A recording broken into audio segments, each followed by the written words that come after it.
esse conceito de Egbert, né, de comunidade, a gente experimentou bem nessa turma. Essa turma foi do semestre passado, né? Então tinha um grupo e a gente resolveu abrir essa mesma turma com novos alunos, o que mesclou os mais velhos com os mais novos com o pessoal antigo, como o Manuel, o Erivan, a Marli, então pessoas que chegaram e que já estavam e que agregaram, aí fizeram uma comunidade de idades, né? De tempo. Tinha gente que estava comigo há 1 ano e meio, tinha gente comigo que estava há 1 ano e tinha gente comigo que estava chegando naquela hora.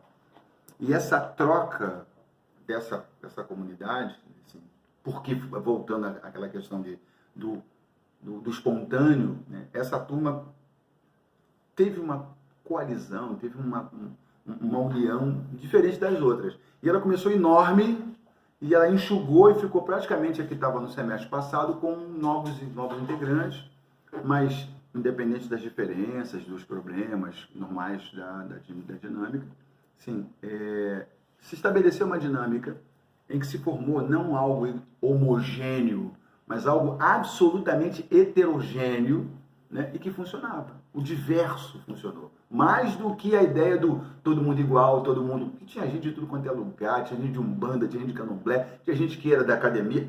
E assim, houve esse congraçamento que a gente viu hoje aqui, lindo,